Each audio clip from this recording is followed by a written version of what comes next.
Ovo ovdje je nova Kia EV3, model koji bi za Kiu na europskom tržištu trebao prije svega donesti volumen, prodaju i doseg do vrlo širokog kruga publike.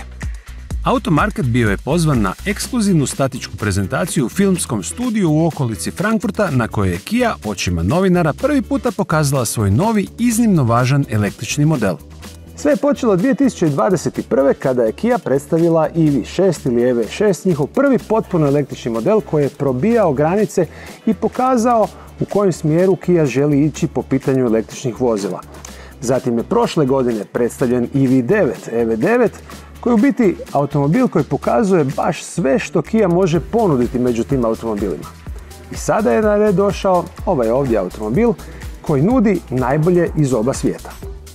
I sada u igru uskače EV3, model koji tu inovativnu tehnologiju i filozofiju dizajna po prvi puta prenosi u cjenovno dostupniji segment kompaktnih električnih SUV-ova, a koji je posebno bitan svim proizvođačima jer donosi najveći prodajni volumen.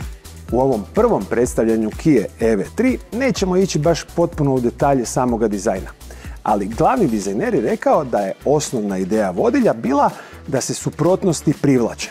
A te suprotnosti su ovoga puta definirane kao logično i emocionalno, robusno, a agilno.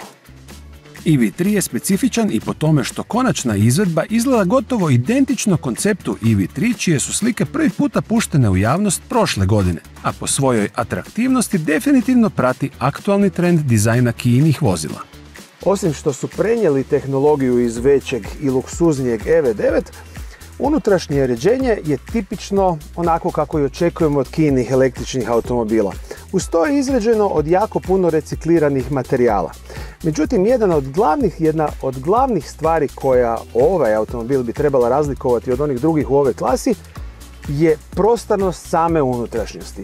A ona ne samo da je prostrana, vidjet ćemo kasnije na stražnjim sjedalima, već je uz to i dosta praktična, odnosno postoje nekakve stvari koje su vrlo praktične, poput, recimo ove ovdje, kako su oni nazvali, piknik area ili mjesta za piknik na kojem možete ovaj poseban podmetač pomaknuti pa onda se recimo hraniti, ili dok ste na punjaču možete provesti vrijeme tako da na njemu odradite nešto na svom laptopu dok čekate da se automobil napuni.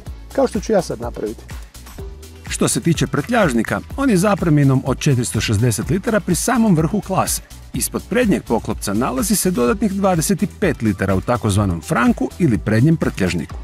Za 4,30 m ukupne dužine mjesta na stražnjim sjedalima ima baš kao što su i obećali, iznenađujuće puno za ovu klasu automobila. Uz to postoje i nekakvi ponovo vrlo zanimljivi praktični detalji, kao što je recimo, ovo bi tu mogli nazvati Aufhänger, mjesto gdje možete objesiti svoj kaput ili sako, ili se primiti iza njega kada ulazite ili izlazite iz automobila, a isto tako zanimljivo je gdje su postavili i USB punjače koji se ne nalaze ovdje negdje dolje, već su ovdje s bočne strane na naslonu od sjedala. Što se tiče same mehanike, odnosno pogona, u ponudi je jedan elektromotor od 204 konjske snage i dvije vrste baterije, manja od 58,3 kWh i veća za veći doseg od 84,3 kWh. I tako je to za sada, u početku prodaje, koja bi kod nas trebala početi krajem ove godine. U budućnosti EV3 će dobiti i izvedbu sa 2 elektromotora i pogonom na sva 4 kotača. A za kraj ovog prvog upoznavanja ostavili smo vam jedan mali, simpatični detaljčić.